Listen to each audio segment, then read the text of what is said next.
Okay, going back to understanding the weapons.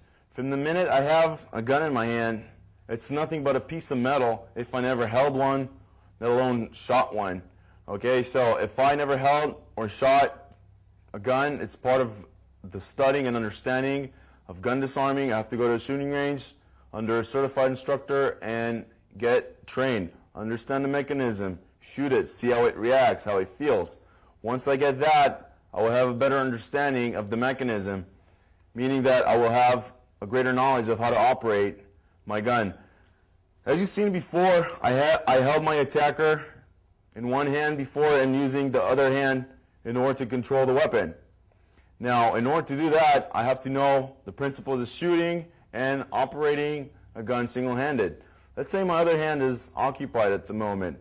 I got to know how to clear the jam. I got to know how to clear the mechanism in order to make it active again, in order to make it possible to shoot with. I got rear sights on the gun. I want to grab a hold, whether in a holster or in a belt or in any fold of my body, clearing the chambers and utilizing again. Now, in any case of malfunction, whether my hand is injured or preoccupied, I have to go in certain position to release magazines, reload magazines, recock the weapon, and utilize it in any way or any threat, eliminate any threat that might come in my way.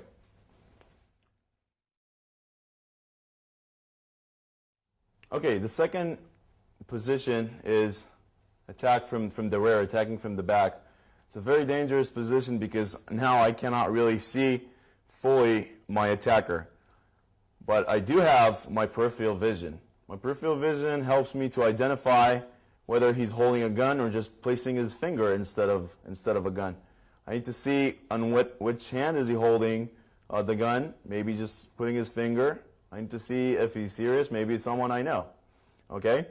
Always as a guideline rule, if I'm going to turn to the right, I'm going to create a distraction by lifting my hands up and talking to the left. Now, he would probably expect me to turn this way.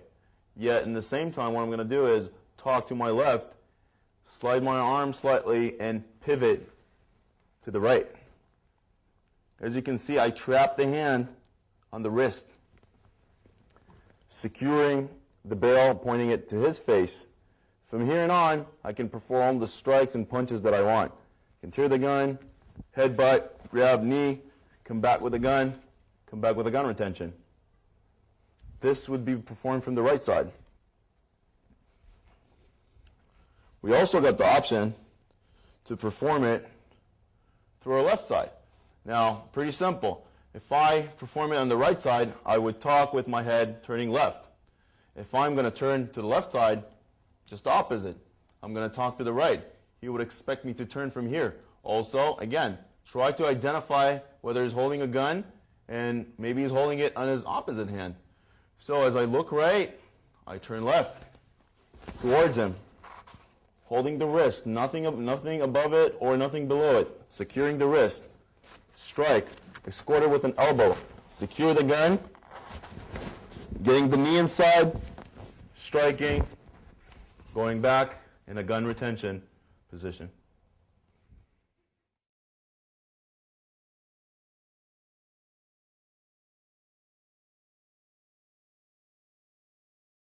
Okay, let's talk about a very important subject as part of, we got the technical part. Let's talk about evaluating the situation.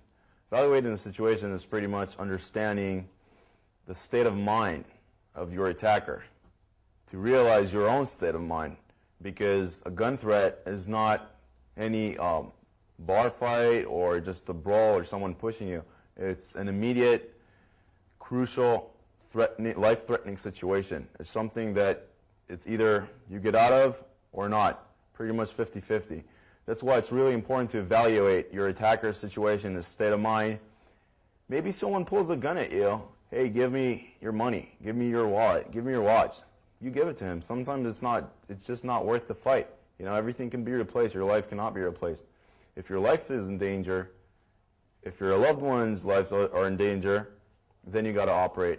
If you know the guy is just a punk that is looking to get some change or to get your wallet or your watch, just hand it over. If you see that the guy has got serious intentions, such as a terrorist attack, or the guy is really determined to kill you or create you any serious bodily harm, you don't operate, you do not think, you operate, and from that time on, everything is in one motion. Go forward, eliminate that attack. Okay, knowing the state of mind is also reading the body language, showing signs of aggressiveness, fear, intentions. Maybe the guy, like I said, maybe the guy is not wanting to kill you. Usually people that are held at gunpoint are pretty much want something from you. In most cases, they want to take something from you. They don't want to take your life. Therefore, you got to evaluate the situation properly. For example, if I'm stressed out or if I'm aggressive towards my attacker, that's why I told you, get your hands up. Don't get in a fighting position and don't get aggressive with your attacker because he might retaliate and more aggressive coming out of fear. A lot of psychology is involved with that. We're not getting into that aspect. But pretty much what we want to maintain is calmness. I want to be calm as much as I can be when a gun with a live round inside is held to my head or my body. I want to stay calm. I want to remember my training. It's really crucial we go through the technique and train a lot. Train them and go over them and over and over and over until they're in our muscle memory, and we just operate those technique, perform the technique, and execute them like they are a second nature, like a reflex to us. I got to maintain calm.